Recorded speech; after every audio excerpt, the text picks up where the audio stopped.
ధన్వంతరియే నమః. Dear friends, నా పేరు professor doctor T Venugopalarao, Ojas ayurvedic centre, Chikkadpally. Friends, diabetes అనే వ్యాధి ఎంత ప్రివలెంట్గా ఉంది అనేది అందరికీ తెలుసు. దాదాపుగా ప్రతి ఇంట్లో ఎవరో ఒకరు డయాబెటీస్తో బాధపడే వాళ్ళని మనం చూస్తూ ఉన్నాం. ముఖ్యంగా మందులు వాడుతున్నా కానీ కొంతమంది పేషెంట్స్లో ఫాస్టింగ్ బ్లడ్ షుగర్ లెవెల్స్ అనేవి తగ్గకుండా ఉంటాయి. రెగ్యులర్గా వాడే మందులు వాళ్ళు వాడుకుంటూ తగిన జాగ్రత్తలు తీసుకుంటూ ఉన్నా కానీ, డైట్ కంట్రోలు, ఎక్సర్సైజు ఇలాంటివి చేస్తున్నా కానీ ఈ ఫాస్టింగ్ బ్లడ్ షుగర్ లెవెల్స్ అనేవి కొంతమందిలో, అంటే ఇక 100కి ఒక 25-30% మందిలో, అది కూడా 10-15 సంవత్సరాలు దాటిన డయాబెటిక్ పేషెంట్స్లో మనము ఇలాంటి సమస్యని చూస్తుంటాం. కొంతమందిలో అంతకంటే తక్కువ వయసు ఉన్న వాళ్ళలో కూడా, లేదంటే అంతకంటే తక్కువ పీరియడ్‌లో వచ్చిన వాళ్ళలో కూడా మనకి మనకి ఈ ఫాస్టింగ్ బ్లడ్ షుగర్ లెవెల్స్ అనేవి పెరిగే అవకాశము మనం కనబడుతుందనమాట. సో, మామూలుగా ఏందంటే మనకి 125 లేకపోతే 100 వరకు, 125 100-125 వరకి ఈ ఫాస్టింగ్ బ్లడ్ షుగర్ లెవెల్స్, లేకపోతే 100 ఆ మధ్యలో ఉంటే మనకి సేఫ్‌గా ఉన్నట్టు. కానీ చాలామందికి, అంటే మా ఎక్స్‌పీరియన్స్‌లో మేము కొంతమందిని చూస్తుంటాం. వాళ్ళకి కొంతమంది 170, కొంతమందికి 220, కొంతమందికి 250 వరకు కూడా ఫాస్టింగ్ బ్లడ్ షుగర్ లెవెల్స్ పెరుగుతూ పోతుంటాయి. సో, అలాంటి వాళ్ళకి మందులు మీద మందులు, తర్వాత ఇన్సులిను ఇలాంటియన్నీ పెట్టే మనకు వీళ్ళకు ఇబ్బంది పడే అవకాశం ఉంటుందన్నమాట. సో, అలాంటి ఇబ్బంది లేకుండా రెగ్యులర్‌గా వాడే మందులకి అదనంగా ఆయుర్వేదానికి సంబంధించిన ఒక చిన్న రెమెడీని కనుక వాడుతూ, దానికి సంబంధించిన కొన్ని రకాల మందులు కూడా వాడుతుంటే, అదనంగా మందులు వాడాల్సిన అవసరం లేకుండా, అంటే మీరు వాడే రెగ్యులర్ మందులకి అవి వాడుతూ ఇంకా ఎక్స్‌ట్రా వాడాల్సిన అవసరం లేకుండా ఈ రెమెడీ వాడుకునే వీలు మనకి ఆయుర్వేదంలో ఉంది. సో, దీని కొరకు మనకు చెప్పిన రెమెడీ ఏంటంటే, మనకి పెప్పర్ మిల్క్ అంటారనమాట. అంటే మిరియాల పాలు. చాలా సింపుల్ అండి. Very simple. చాలామంది ఇంట్లో ఈజీగా, సులభంగా, తొందరగా తయారు చేసుకోవచ్చు. ఖర్చు కూడా చాలా తక్కువ, ఎఫెక్టివ్ చాలా ఎక్కువ. చాలామంది ఇప్పటివరకు నా దగ్గర నేను ఇది సజెస్ట్ చేసిన వాళ్ళలో 100కి 70% మందికి అద్భుతమైన రిజల్ట్స్ కనబడ్డాయి. ఎక్స్‌ట్రా మందులు వాడాల్సిన అవసరం లేకుండా వాళ్ళు వాడే మందులతోనే వాళ్ళ షుగర్ లెవెల్స్ అనేవి, అంటే ఫాస్టింగ్ బ్లడ్ షుగర్ లెవెల్స్ అనేవి నార్మల్ మెయింటైన్ అవ్వడం చాలా మందిలో చూసినామనమాట. దీని కొరకు మీరు ఏం చేయాలంటే, ఒక కప్పు పాలు, వీలైతే ముఖ్యంగా ఆవు పాలు తీసుకోండి.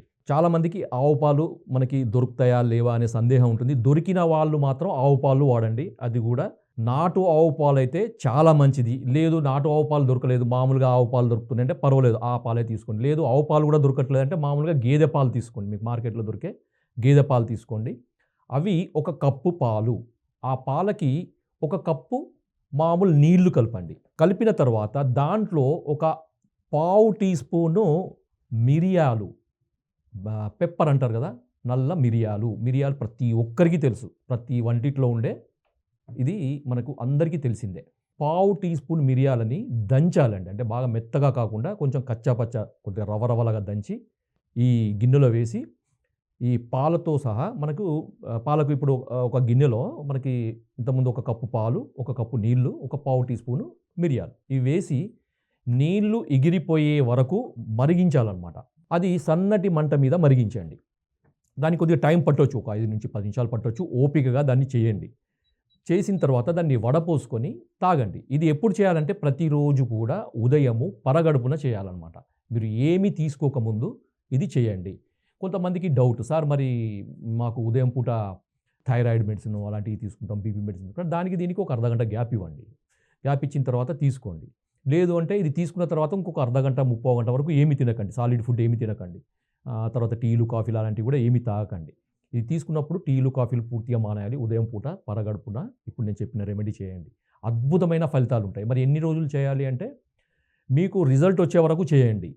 రిజల్ట్ వచ్చిన తర్వాత కూడా కంటిన్యూ చేయొచ్చు. చాలామంది నన్ను అడుగుతుంటారు, సార్ ఇది ఎన్ని రోజులు వాడాలి అంటే, నేను చెప్పేది ఏంటంటే, మీకు రిజల్ట్ కనపడే వరకు ఓపికగా చేయండి. అది వారం పట్టొచ్చు, 10 రోజులు పట్టొచ్చు, నెల పట్టొచ్చు, 3 నెలలు పట్టొచ్చు. కానీ దీని మిరియాల పాలే కదండి, దీనివల్ల ఏం సైడ్ ఎఫెక్ట్స్ ఉంటాయి, కొంతమంది డౌట్ ఎక్స్‌ప్రెస్ చేస్తారు. ఇంతకుముందు నేను కొన్ని సందర్భాల్లో చెప్పినప్పుడు, సార్ మిరియాలు వేడి కదా, ఇవన్నీ అసందర్భము. వాళ్ళకు ఒక రకమైన నాలెడ్జ్ లేక, మనం మిరియాలు పాలలో ఎందుకు ఉడికిస్తున్నామండి? దాంట్లో ఉండే తీక్ష్ణత్వం, ఆ వేడి, దాని యొక్క స్టిమ్యులేషన్ పోవడానికే కదా చేసేది. ఆ పాలలోకి ఆ మిరియాల యొక్క ఆ శక్తి, ఆ పొటెన్సీ అంటారు, ఆ వీర్యం అంటారు ఆయుర్వేదంలో, అది వచ్చి మనకి పాలు సహజంగా మనకి శరీరము యాక్సెప్ట్ చేసే ఫామ్ కాబట్టి అది ఈజీగా మనకి అబ్జర్వ్ అయిపోతుంది. దాని యొక్క ప్రభావం అనేది ఖచ్చితంగా కనబడుతుంది. అందుకనే పెప్పర్ మిల్క్ అని ఆయుర్వేదంలో చెప్పారనమాట. ఆయుర్వేదంలో మనకి క్షీర మరీచ యోగము అని చెప్పారనమాట. ఇది చాలా అద్భుతంగా చెప్పారు. ఇంకొక క్వెషన్ ఏందంటే సార్ మరి మిరియాలు మార్కెట్‌లో దొరికేటివి మనం తీసుకోవచ్చా? కొన్ని అది కూడా ఒక డౌట్ ఉంటుంది కదా! మీరేం చేయండి అంటే మార్కెట్‌లో దొరికే మిరియాలని మనం శుద్ధి చేసుకోవాలండి. ఎప్పుడు గాని మిరియాలు యాజ్ ఇట్ ఈస్‌గా వాడొద్దు. శుద్ధి కొరకు మీరేం చేయండి అంటే ఒక ఉదాహరణకి ఒక అరకిలో మిరియాలను తీసుకొచ్చి ఒక 2 లీటర్ల మజ్జిగలో నానబెట్టండి. రాత్రంతా నానబెట్టుండి. ఆ మజ్జిగ ఏ విధంగా చేయాలంటే ఒక లీటరు పెరుగుకి ఒక లీటరు నీళ్లు కలిపి చిలికి పల్చగా చేసి ఆ మజ్జిగలో ఈ అరకిలో మిరియాలు వేసి రాత్రంతా ఉంచండి. ఉదయం మనం చూసిన తర్వాత మనకు ఈ దాంట్లో ఉండే చచ్చులు అవన్నీ కూడా పైకి తేలుతాయన్నమాట. పైకి తేలిన వాటన్నిటిని తీసేయండి. తీసేసి కిందికి అడుక్కు పేరుకున్న వాటిని మీరు తీసుకొని, ఆ తీసుకున్న వాటిని గోరువెచ్చని నీళ్ళతో శుభ్రంగా కడగండి. శుభ్రంగా కొంచెం గోరువెచ్చగా ఉంటే సరిపోతుంది. ఆ శుభ్రంగా కడిగిన తర్వాత దాంట్లో ఉండే తేమ, తడి అంతా పోయే వరకు ఎండలో గాని పెట్టండి. లేదా ఫ్యాన్‌కు పెట్టి పూర్తిగా ఆరిపోయి మళ్ళీ ఫంగస్ వచ్చే అవకాశం లేని విధంగా చేసుకున్న తర్వాత దాన్ని మీరు ఏదైనా కంటైనర్‌లో పెట్టుకొని భద్రపరచుకోండి. భద్రపరుచుకున్న తర్వాత ఇప్పుడు నేను చెప్పిన విధంగా ప్రతిరోజు వాడండి. దీంట్లో వేడి చేయడం అనేది గానీ, సైడ్ ఎఫెక్ట్స్ కానీ ఏమీ ఉండవు. పాలు మిరియాలండి. పాలు మిరియాలకి ఏం సైడ్ ఎఫెక్ట్స్ ఉంటాయి? ఇట్లా కూడా నన్ను అడుగుతూ ఉంటారు. సార్ మిరియాలలో పాలు కలిపితే ఏమన్నా ప్రాబ్లమ్ అవుతది గదా! మిరియాలు వేడి చేస్తే గాని ఇవన్నీ పనికిమాలిన మనకు అసందర్భమైన ఆలోచనలు. తర్వాత డౌట్స్. ఇవన్నీ డౌట్స్ ఏం అవసరం లేదు. కొన్ని వందల మందికి ఈ ప్రయోగం మేము చేశాము. అద్భుతమైన రిజల్ట్స్ మాకొస్తున్నాయి. చాలామంది కూడా మాకు లెటర్స్ రాయడము, లేకపోతే ఫోన్‌లో చెప్పడము, లేదా వాట్సాప్‌లో మనకి మెసేజ్‌లు పెట్టడం అన్నీ కూడా చూస్తున్నాం మనం. సో, ఇప్పటివరకు మీకు ఈ రెమెడీ అనేది ఏంటి? రెమెడీ ఎలా తయారు చేసుకోవాలి? ఇవన్నీ కూడా నేను చెప్పాను కదా! సార్ మరి మీరు ఇది సైంటిఫిక్‌గా దీనికి ఏంటి రీజన్ ఏంటిది? ఎందుకు మీరు చెప్తున్నారనేది. అంటే ఈ పార్ట్ మాత్రం మీరు ఇంట్రెస్ట్ ఉన్న వాళ్ళు చూడండి. లేదు మాకు అది ఎట్లా పనిచేస్తుంది? ఎందుకు పనిచేస్తుంది? అనేది మాకు అవసరం లేదనే వాళ్ళు మాత్రం ఇక్కడితోనే ఆపేసేయండి. ఎవరికైతే ఇంట్రెస్ట్ ఉన్నదో ఈ పార్ట్ వినండి పూర్తిగా. నేను చివరి ఇది కొద్దిగా ఎక్స్‌ప్లనేషన్ కొంచెం టైం పట్టొచ్చు. మీరు ఓపికగా వినండి. అది ఇంట్రెస్ట్ ఉన్నవాళ్ళు. దీనికి రీజన్ ఏందంటే ఆయుర్వేదంలో మనకి ఆమాజీర్ణము, విదగ్ధాజీర్ణము, విష్టబ్దాజీర్ణము, రసశేష అజీర్ణం అనేది మనకు 4 రకాల అజీర్ణ దోషాలు చెప్పారనమాట. సో, నాలుగవది రసశేష అజీర్ణము. ఈ రసశేష అజీర్ణము అనేది ఉన్న వాళ్ళకి ఈ రెమెడీ పనిచేస్తుందండి. మరి రసశేష అజీర్ణము అనేది ఎలా తెలుసుకోవాలి అంటే దానికి కొన్ని లక్షణాలు ఆయుర్వేదంలో చెప్పారు. సో, దానికేందంటే హృదయ విశుద్ధి అంటే మనకి ఈ ఎపిగాస్ట్రిక్ రీజన్‌లో మనకి ఇక్కడ ఈ పొట్ట రీజన్‌లో ఏదో మనకి తట్టుకున్నట్టు, బరువుగా ఉన్నట్టు, తర్వాత గౌరవం అంటే బరువుగా ఉన్నట్టు అంటే అదేదో అక్కడ మనకి ఆగిపోయి అక్కడ బరువుగా ఉన్నట్టు కొంతమందికి అనిపిస్తుంది. తర్వాత జీర్ణం కానట్టు మనకి తేపులు రావడం ఇలాంటి లక్షణాలన్నీ గూడా మనకి కనబడతాయి. తర్వాత ఒక రకమైన ఫీలింగ్ అనమాట. ఏందంటే అక్కడ ఏదో జరుగుతుంది. ఏదో ఈ రకరకాలమైన అంటే స్ఫింక్టర్ అంటారు కదా! మనకి ఇసోఫేజియల్, గ్యాస్ట్రో ఇసోఫేజియల్ స్ఫింక్టర్ దగ్గర కొన్ని రకాల మార్పులు, లేకపోతే మనకి పొట్టలోని కొన్ని రకాల మార్పులు, లేకపోతే డైజెషన్‌కి సంబంధించిన కొన్ని మార్పులు రావడం అనేది ఈ రసశేష అజీర్ణంలో ఉంటుందనమాట. ఈ రసశేష అజీర్ణము ఉన్న వాళ్ళకి మాత్రమే ఇది పనిచేస్తుంది. ఎందుకంటే మిరియాలనేవి రసశేష అజీర్ణాన్ని పూర్తిగా తగ్గించి రసధాతువును సక్రమంగా తయారయ్యేటట్టు చేస్తుందనమాట. ఆద్య ధాతువు అంటారు. మనకి శరీరంలో మనం తీసుకున్న ఆహారము అది ఒక్కొక్క ధాతువు కింద పరిణామం చెందుతుందనమాట. రసరక్త మాంస మేధోస్తి మధ్య శుక్ర ఇలా మనకి రసధాతువు నుంచి రక్తధాతువు, రక్తధాతువు నుంచి మాంసధాతువు, మేధోధాతువు, మేధో నుంచి అస్థి మధ్య ఇలా ఒక క్రమక్రమంగా స్టెప్ బై స్టెప్ తీసుకున్న ఆహారము పరిణామం చెందుతుందనమాట. ఎప్పుడైతే ఈ రసశేష అజీర్ణం అనే దోషం తయారవుతుందో రసధాతువు అనేది సరిగా తయారు కాదు. ఇది ఫాస్టింగ్ బ్లడ్ షుగర్ లెవెల్స్ పెరగడానికి ఒక రకమైన కారణంగా ఉంటుంది. చాలా కారణాలు ఉండొచ్చు.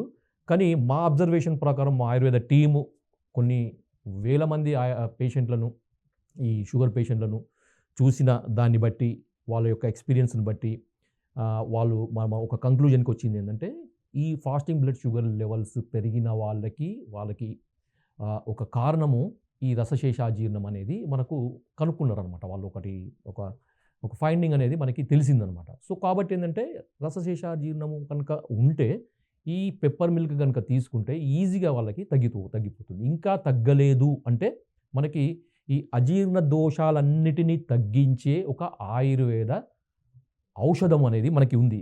అంటే మీరు కంపల్సరీగా మీరు ఇది చేసుకుంటూ ప్లస్ ఇది అడిషనల్‌గా వాడితే ఇంకా రిజల్ట్స్ చాలా బావుంటాయి. సో, దానికి అజీర్ణ బల కాలానలం మళ్ళీ చెప్తాను రాసుకోండి. అజీర్ణ బల కాలానలం అని ఇది ఒక నీలకంఠ బసవరాజు అని మన తెలుగు ఆయుర్వేద మహర్షి మూలపురుషుడు మనకి. ఆయన రాసిన బసవరాజీయం అనే పుస్తకంలో దీని యొక్క ప్రస్తావన, దీని యొక్క తయారీ విధానము, దీని యొక్క ఉపయోగాలు మనకి చెప్పారనమాట. అజీర్ణ ప్రకరణంలో. ఇది అన్ని రకాల అజీర్ణాలకు అది అమాజీర్ణం గాని, విదగ్ధాజీర్ణం గాని, విష్టబ్దాజీర్ణం గాని, రసశేషాజీర్ణం గాని ఇలా 4 రకాల అజీర్ణాలకి అద్భుతమైన మందు అని చెప్పారు. ఇది వాడిన వాళ్ళకి కూడా మనకి ఈ ఫాస్టింగ్ బ్లడ్ షుగర్ లెవెల్స్ అనేవి ఈ అజీర్ణ దోషము ఉండి ఫాస్టింగ్ బ్లడ్ షుగర్ లెవెల్స్ పెరిగిన వాళ్ళకి ఈ అజీర్ణ బల కాలానలం కూడా బ్రహ్మాండంగా పనిచేసింది. అడిషనల్ మెడిసిన్ అవసరం లేకుండా ఇన్సులిన్ స్టేజ్‌కి పోవాల్సిన అవసరం లేకుండా నార్మల్ రెగ్యులర్ మెడిసిన్స్‌తోనే షుగర్ లెవెల్స్ అద్భుతంగా కంట్రోల్ అయ్యే విధంగా ఈ మందు చాలా బాగా పనిచేస్తుంది. కావాల్సిన వాళ్ళు కాంటాక్ట్ చేసి ఈ మెడిసిన్ తెప్పించుకోవచ్చు. మేము స్వయంగా తయారు చేసే మందది. కాబట్టి ఫ్రెండ్స్ ఈ ఫాస్టింగ్ బ్లడ్ షుగర్ లెవెల్స్ ఎక్కువగా ఉన్నవాళ్ళు ఆందోళన పడకుండా అడిషనల్ మెడిసిన్స్ వాడాల్సిన అవసరం లేకుండా ఇన్సులిన్ లాంటి స్టేజ్‌కి పోవాల్సిన అవసరం లేకుండా మనకి ఆయుర్వేద మందులు వాడి మీరు మీ ఫాస్టింగ్ షుగర్ లెవెల్స్‌ని నార్మల్‌గా చేసుకునే అవకాశం ఉంది. జై ఆయుర్వేద.